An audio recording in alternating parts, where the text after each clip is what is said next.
नमस्कार मंडळी, श्री स्वामी समर्थ. सुवर्णा किचन ब्लॉगमध्ये तुमच्या सगळ्यांचे स्वागत आहे. तर आज आहे नागपंचमी. नागपंचमीच्या सर्वांना शुभेच्छा. आज माझा हा ब्लॉग टाकायला थोडा उशीरच झाला, त्याबद्दल क्षमा करावी.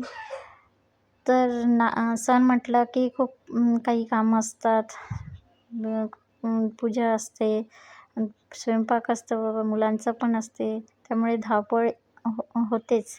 तर आता माझं सगळं अंगण वगैरे झाडून, पाणी टाकून, रांगोळी टाकून झालं. त्यानंतर मी वरती आली आणि घर वगैरे झाडून पुसून घेतलं आणि स्वच्छ करून घेतलं. असं जर घर जर स्वच्छ असलं ती घरात प्रसन्नता, पॉझिटिव्हिटी येते. आता मी इथे छोटीशी रांगोळी काढून घेते. मी काही चाफ्याचीच रांगोळी काढून घेत आहे, कारण ती लवकर आणि लवकर बनते. तर हे आहे माझं चणे भिजत घातले आहे. हे मी कालचीच रेडी करून ठेवलं होतं, कारण नागपंचमीच्या दिवशी काही कापता येत नाही, चिरता पण येत नाही, बारीकसुद्धा करता येत नाही. म्हणून मी ही तयारी काल करून ठेवली.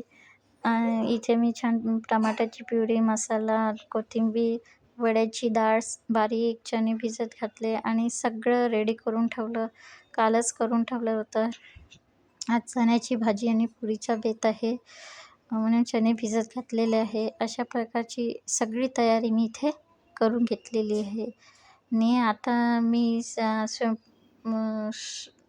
माझ्या अंघोळीच्या आधीचे सगळे कामं आटपून आता मी अंघोळ केली. आणि आज सण आहे म्हणून मी साडी वेअर केली होती.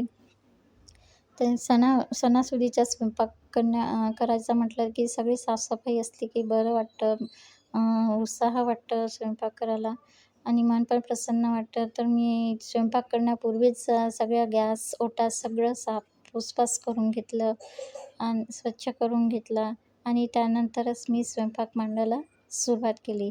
तर आता इथे मी स्वयंपाकाला सुरुवात करणार आहे. सणाचं असलं की थोडं साफसफाई असली की खूपच छान प्रसन्न वाटतं. आणि इथे आता मी चणे भिजत घातले आहे, डाळ वाटून घेतली. मगाशीच तुम्हाला सांगितलं, मी आधीच तयारी करून घेतलेली होती. आणि अशी तयारी असली की स्वयंपाक पण लवकर करायला म्हणजे लवकर होतो, वेळ लागत नाही. तर आता इथे मी चणे मांडून घेतलेले आहे, थोडे मीठ घालून कुकरमध्ये मांडून घेतले आहे. आज भात पण करता येत नाही म्हणून मी भात मांडत नाही. असतात काही पद्धती जुन्या,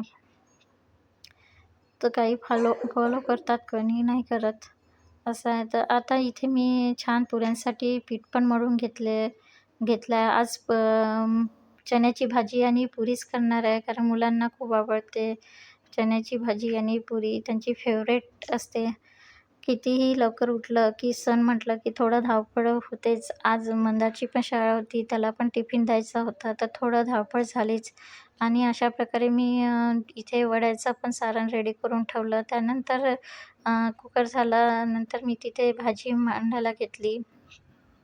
चण्याची मसाल्याची भाजी मी इथे करणार आहे.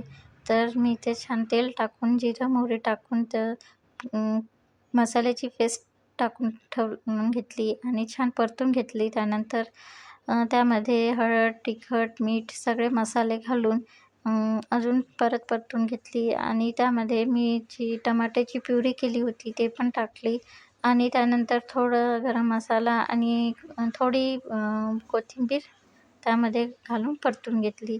तर इकडे माझे चणे पण शिजले आणि त्यानंतर मी चणे टाकून भाजीला फोडणी घालून घेतली. एका साईडने मी गरम पाणी करायला ठेवलं. पाणी भाजीमध्ये टाकायला, थोडीशी भाजी असलं की मी गरम पाणी टाकत असते. त्या कसं भाजीला पण छान टेस्ट येते.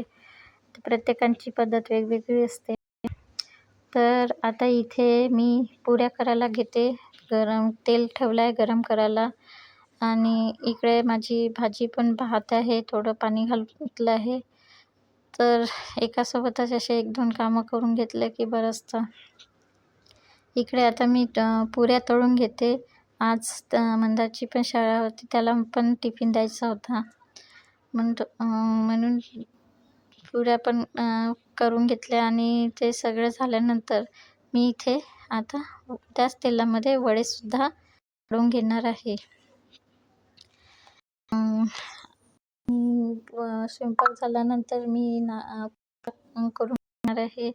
तर अशा प्रकारे माझा पूर्ण स्वयंपाक झाला आहे. थोडं भाजीतलं पाणी आटूनच गेलं होतं. तर मी ते सकाळी देवाचे भांडे घासून ठेवले होते. तर माझी चुटकी म्हणाली की दे मी पुसून देते आणि बसली ती पुसायला. आवडतं तिला असं मदत करायला. आज सुट्टी पण होती तिला. तर आता सगळं झालं माझं आणि आता मी नागपंचमी पूजा करण्याच्या आधी आपल्या घरची रोजची जी पूजा असते देवाची, ती पूजा करून घेते. म्हणजे नागपंचमीची पूजा मांडायला बरं असते. देवाची पूजा झाली की सगळं पूजा करून झाल्यानंतर मग मी इथे नागपंचमीचा प्रसाद बनवून घेत आहे. प्रसाद शिऱ्यांचाच प्रसाद असतो. आणि याची सुद्धा मी नागपंचमीला पूजा केली जाते. नंतर कढई म्हणतात आमच्या इकडे कढई म्हणतात त्याला. कढईची सुद्धा पूजा केली जाते. अशा प्रकारे मी माझा प्रसाद करून झाला आहे. आता मी इथे नागपंचमीची पूजा करायला घेतली. तर इथे मी जागा पुसून घेतली. आज मी पाटावरच पूजा मांडणार आहे म्हणून मी तिथली जागा पुसून घेतली. तिथे छान हळदी कुंकू टाकून एक पाट ठेवला आणि त्यावरती मी छान आता कापड टाकून घेतलं आहे. कळीचं पान ठेवलेलं आहे. एक सुपारीचा गणपती पण मी तिथे ठेवणार आहे. ते पण मी छान दह्या-दुधाने धुवून घेतला होता. तर एक दिवा पण लावून घेतला आहे. दिवा लावल्याशिवाय पूजा म्हणजे पूजेच्या आधीच पहिले दिवा लावून घ्यावा लागतो. तर त्याच्या आधी पूजा होत नाही. आणि थोडे इथे तांदूळ ठेवलेले आहे. कारण जी आपण नागपंचमीसाठी जो प्रसाद बनवलेला होता तो तिथे ठेवणार आहे. म्हणून तिथे तांदूळ टाकून त्याच्यावरती तो प्रसाद ठेवला आणि त्याला एक धागासुद्धा असा बांधून घेतला. तर हे आहे फुलोराचं सामान. करंजी, पात्या, वडे हे फुलोरा आहे.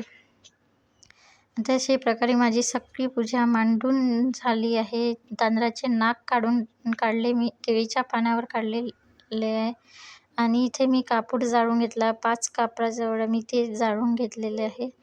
अशी माझ्या नागपंचमीची पूजा असते. तर असा माझा व्लॉग आहे. तर इथे हे आहे फुलोरा बांधण्याचं पात्र. माझ्या इथे अशा फुलोरा बांधला जातो. यालाच फुलोरा म्हणतात. 5 पड्या, 5 करंज्या, 5 पात्या असा मांडला जातो. अशा प्रकारे हा माझा व्लॉग आहे. आवडल्यास लाईक करा, शेअर करा, माझ्या चॅनलला सबस्क्राईब करा. काही चूक झाल्या आहे तर क्षमा करा. आणि अशा प्रकारे मग मी पूजापाठ झाल्यानंतर त्याचे विसर्जनसुद्धा करून घेतलेलं आहे. तेलात पाणी घेऊन त्याचं विसर्जन. भेटूया पुढल्या व्लॉगमध्ये.